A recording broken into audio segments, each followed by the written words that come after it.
K-pop idols जब भी किसी पार्टी या फिर फंक्शन में जाते हैं तो एक दूसरे से मिलते ही हैं। लेकिन बीटीएस की आर्मीज और ब्लिंक्स को अभी तक ये खुशनुमा नज़ारा देखने को नहीं मिल पाया, क्योंकि बीटीएस और ब्लैकपिंक के मेंबर्स एक दूसरे के साथ सेम इवेंट में तो नजर आए हैं, लेकिन उनका जो इंटरेक्शन है वो डायरेक्टली काफी कम देखा गया है। अभी तक सिर्फ और सिर्फ वी और लीसा को ही एक दूसरे से इंटरेक्ट करते देखा गया, क्योंकि दोनों ही सलीन ब्रांड में काफी बार मिल चुके हैं और उनकी फोटोशूट्स भी सामने आए थे। लेकिन रिसेंटली ब्लैकपिंक की मेंबर जेनी को बीटीएस से रिलेटेड एक इंसान के साथ देखा गया, जिसके बाद बीटीएस के मेंबर वी और ब्लैकपिंक की मेंबर जेनी की रिलेशनशिप की रूमर्स फिर से चालू हो चुकी हैं और बहुत से लोगों का मानना है कि जेनी और वी सच में रिलेशनशिप में है, लेकिन वो कैमरे के सामने इस चीज को खुलकर बयान नहीं करना चाहते हैं और कहीं ना कहीं इस चीज को बिगिट यूज कर रही है अपनी पॉपुलैरिटी के लिए। लेकिन अगर आपको समझ में नहीं आया कि मैं ऐसा क्यों कह रही हूँ, तो बेसिकली अगर आपको पता होगा तो रिसेंटली जेनी जो है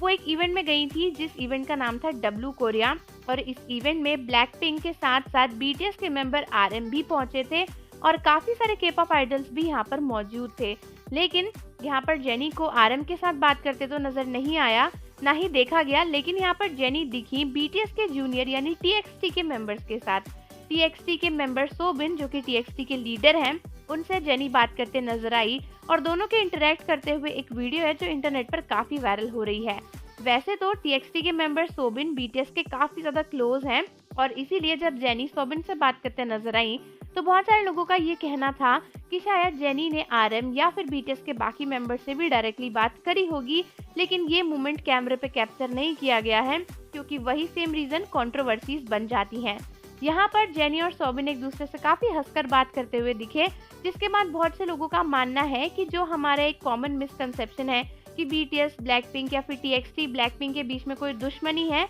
ऐसा बिल्कुल भी नहीं है। वो बाकी के-पॉप आइडल्स की तरह ही हैं जो एक दूसरे से मिलते हैं तो अच्छे से हिलखिलाकर खुश होकर बात करते हैं, और इसी तरीके से जेनी भी सोबिन के साथ बात करते नजर आई। बहुत सारे लोगों ने ये कहना स्टार्ट कर दिया कि हो सकता है कि जेनी सोबिन से वी के बारे में ही पूछ रही हो, क्योंकि वी वहाँ पर नहीं थे। लेकिन ये सब तो आर्मीज की इमेजिनेशन है, क्योंकि जेनी और सोबिन क्या बात कर रहे थे ये तो वही जानते होंगे। और देखा जाए तो सोबिन से बात करने की बेसिस पर जेनी और वी को शिप करना भी काफी लॉजिकल है, लेकिन जितने भी के-पॉप शिपर्स होते हैं उनसे लॉजिक की उम्मीद आप वैसे ही नहीं कर सकते, क्योंकि वो तो ये भी बोल देते हैं कि अगर वी और जेनी सेम हवा में सांस ले रहे हैं तो डेट कर रहे हैं। तो ये बात अच्छी है कि ब्लैकपिंक की मेंबर्स बाकी लोगों से घुल मिल रहे हैं, इवेंट्स में जाते हैं तो सबसे बात करते हैं, लेकिन इतनी सी बात पर शिप करना लॉजिकल मुझे तो नहीं लगता। तो आप मुझे बताओ कि क्या आपको भी लॉजिकल लगता है कि जेनी अगर सोबिन से बात करी है तो ये भी मान लिया जाए कि वो बीटीएस से भी बात करती होंगी। और जाने से पहले चैनल को सब्सक्राइब कर दीजिए, बेल आइकन प्रेस कर दीजिए।